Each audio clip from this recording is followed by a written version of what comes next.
ஆமாங்க. அதாவது உங்களோட ஏமாற்றங்கள்லாம் வந்து பொதுக்கூட்ட மேடையில் தாராளமா நீங்க பேசலாம். உங்களுக்கு பதில் அங்க சொல்லுவாங்க. இது வந்து சமுதாய மீட்டிங். தயவு செஞ்சு நீங்க ஒரு மாநில தலைவர் அந்த மாண்பு கருதி தயவு செய்து உட்காரணும்.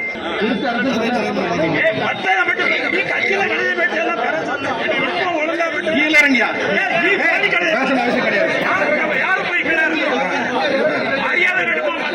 சாப்பிட்டீங்களா?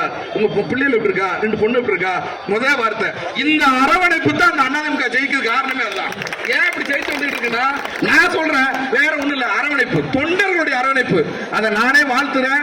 அண்ணன் மீண்டும் ஜெயிக்கணும். நான் எதிர்கட்சியா இருந்தா நான் மீண்டும் ஜெயிக்கணும்னு சொல்லி மனதார வாழ்த்தி மதிப்புரிய என்னுடைய அண்ணன் அவர்களை பேச அழைக்கிறேன்.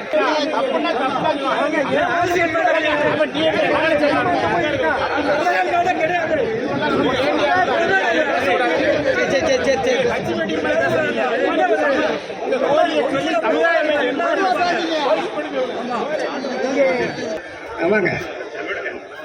அதாவது உங்களோட ஏமாற்றங்கள்லாம் வந்து பொதுக்கூட்ட மேடையில் தாராளமா நீங்க பேசலாம். உங்களுக்கு பதில் அங்க சொல்லுவாங்க. இது வந்து சமுதாய மீட்டிங். தயவு செஞ்சு நீங்க ஒரு மாநில தலைவர் அந்த மாண்பு கருதி தயவு செய்து உட்காரணும்.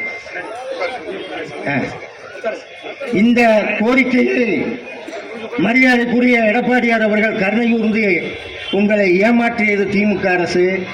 மீண்டும் முதல்வராக வந்தால் விஸ்வகர்ம சமுதாயத்திற்கு நீங்கள் என்னென்ன கோரிக்கைகள் வைக்கிறீர்களோ அதை நான் நிறைவேற்றுவேன் என்று உறுதி கூறுகிறார் என்பதை இந்த சமூக கூட்டத்தின் சார்பாக தெரிவித்துக் கொண்டு, மரியாதைக்குரிய மாண்புமிகு ராஜேந்திர பாலாஜி அவர்கள் மீண்டும் நம் இனத்தின் பொக்கிஷமாக மாண்புமிகு அமைச்சராக அடுத்த ஆண்டு இதே மேடையில் அவர் உரையாற்ற வேண்டும் என்று அந்த கோரிக்கையை மாண்புமிகு அமைச்சர் அவர்களுக்கு எனது தமிழ்நாடு விஸ்வகர்ம மகாஜன மத்திய சங்கத்தின் சார்பாக இந்த கோரிக்கையாக தங்கள் முன்பு சமர்ப்பிக்கின்றேன்.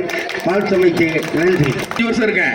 முதல்ல இந்த சமூகத்து ரீதியா நான் பார்த்து ரசிச்சாலு இந்த பேசிக்கிறேன்.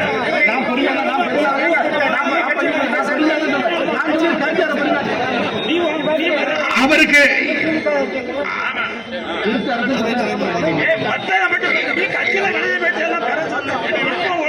கீழறங்கியா அவசியம் கிடையாது.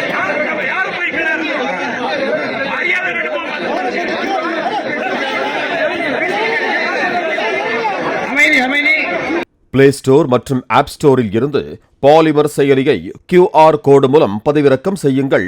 செய்திகளை உடனுக்குடன் பெறுங்கள்.